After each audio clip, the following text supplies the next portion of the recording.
On behalf of IMN, today we are joined by Sarah Creighton, Vice President of Business Development and Sales, and George Sacco, Managing Director and Marketing for Foxen. Welcome back. How are you? Good, thank you. You're very welcome. Yeah, thanks for having us. Of course. Do you mind just telling us a little bit about yourselves before we get started? Yeah, definitely. I'm going to go first. Please. Okay. Sarah Creighton, have been leading the sales and business development for Foxen since the beginning. So roughly right around 5 years. Prior to joining Foxen, I have been in the insurance industry for the past 10 years at various different companies across Ohio. Okay, and George? Great. Yeah, and as mentioned, George Sacco, and I currently lead marketing at Foxen. But prior to that role, I was leading product at Foxen. My background's in corporate banking, so I have about 15 to 20 years of experience in lending, business development, and banking strategies. Okay, well, great to have you both here. There's a few things we're going to talk about today, but just to start with, what insurance can properties legally require residents to carry? What can you tell us about that? Yeah, so I think historically there's been a little bit of a gray space when it comes to renters insurance in general across multiple different segments of the industry, right? So especially as we start to branch out into single family homes, one of the things that we had noticed pretty early on within multifamily, which is where we got our start, was that there were some clear differences between what you would refer to as your traditional renters insurance policy or an HO4, and then the tenant legal liability programs or renters liability programs, which is what Foxen offers. So kind of breaking it down from a traditional renters insurance standpoint, it's actually illegal to require residents carry traditional renters insurance, mainly because you're indicating to that resident that you are requiring them to cover their own personal belongings. On the flip, with tenant legal liability or renters liability, the reason why we are able to require that type of a program across multifamily and single family housing portfolios is because we're essentially making sure that we are at least covering the assets for all things related to tenant negligence. So that allows us to include that language within the lease, and typically we see at least a $100,000 liability requirement within a majority of those leases. So through the use and the incorporation of these types of programs, you're able to enforce that within your lease and roll program out across your portfolio that residents have the option to enroll in.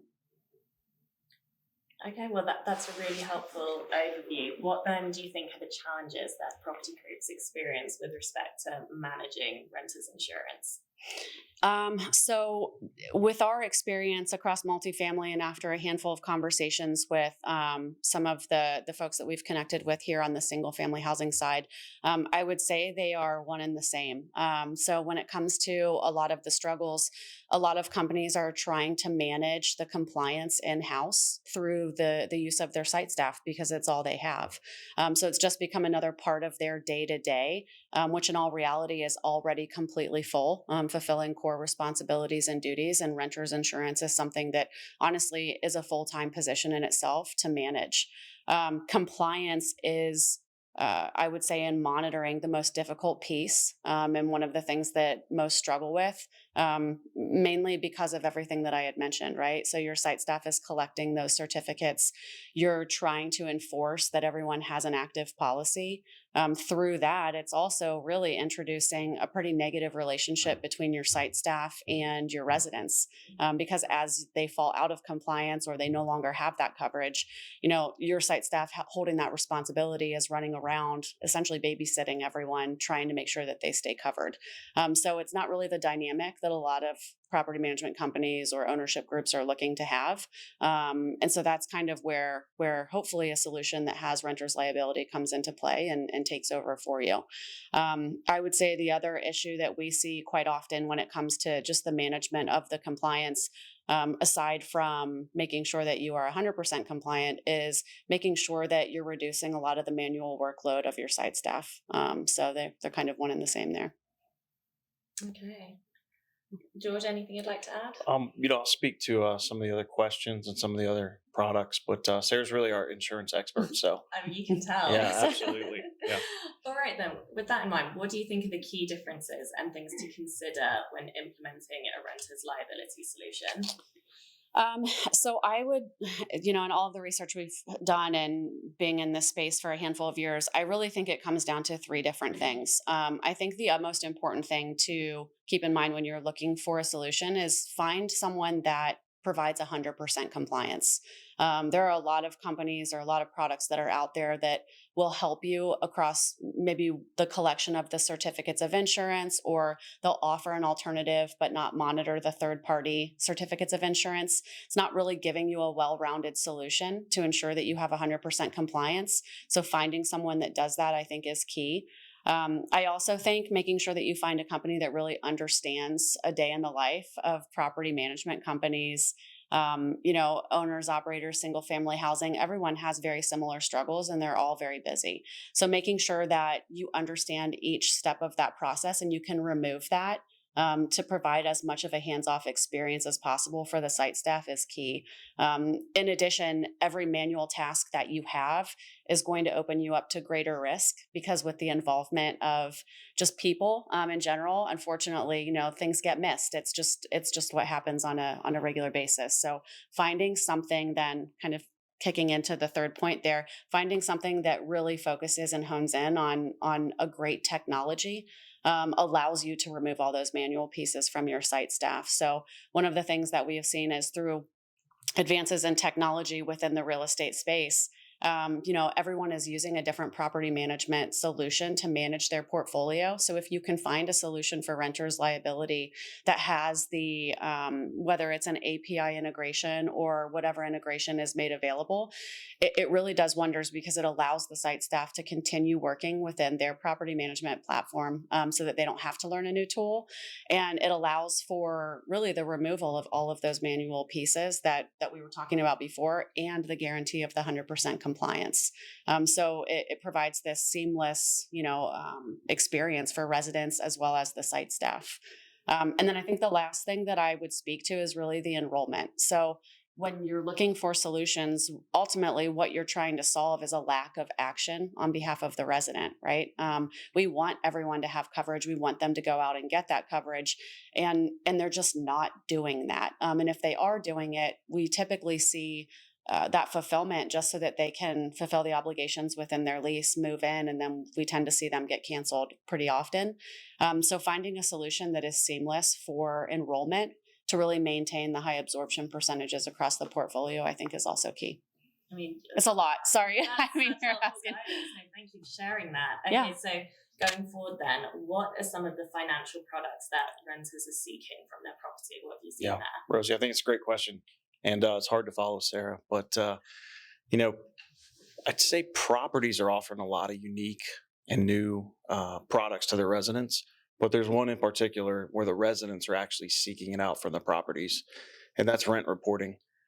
Basically, rent reporting is the rewarding of on-time rent payments made each month and building credit history through that.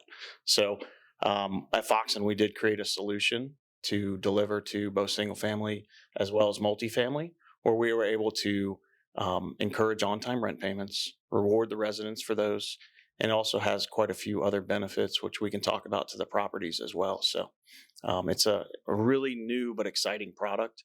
And we've kind of seen it from going from an education standpoint, letting property groups know about the product, to having them seek it out from us, and obviously the residents seeking out from their properties. Okay, well, that sounds really exciting. So rent reporting obviously helps the residents, but how does rent reporting benefit the property? Exactly. So I'd say probably 3 or 4 ways. So it increases the rental payment collection efficiency for properties.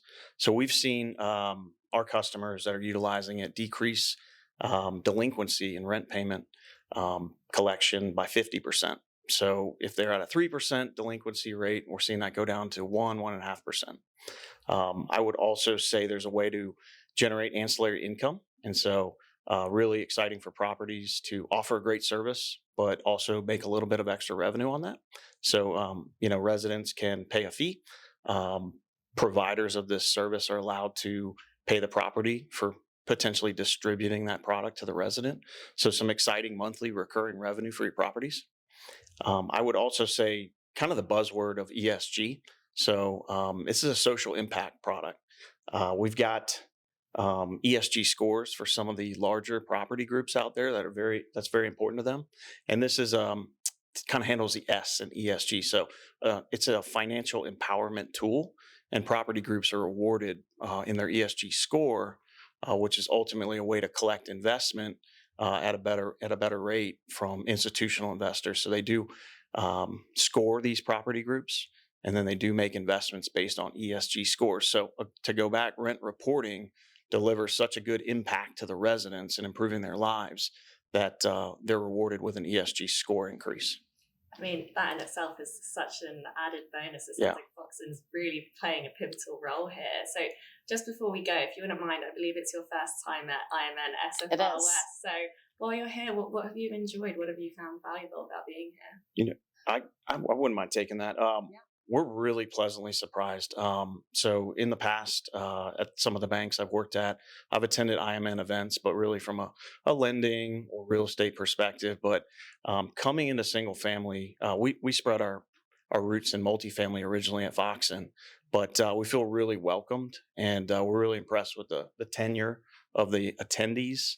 It's really an environment of inclusivity. So, and I mean that sincerely. It's just been a great experience so far, and getting to do this is really fun.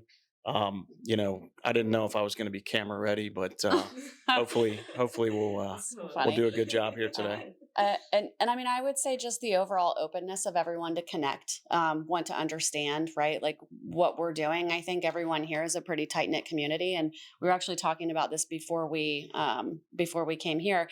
Just the tenure that a lot of the individuals have that are a part of this community that come to this event. I mean, we ended up connecting with a handful of groups that have been here since the very first one. Some even before that, right? When they didn't even know what it was called, but the community is so close, and having a community that's that close that welcomes new people to the community is really wonderful. It's so great to hear all of that. Yeah. We very much hope to keep seeing you in future. Thanks so much for Yeah. everything you shared today. We really appreciate it, and have a wonderful remaining conference. Thank you. Thank you, and thank you Thanks. for having us. Thank you.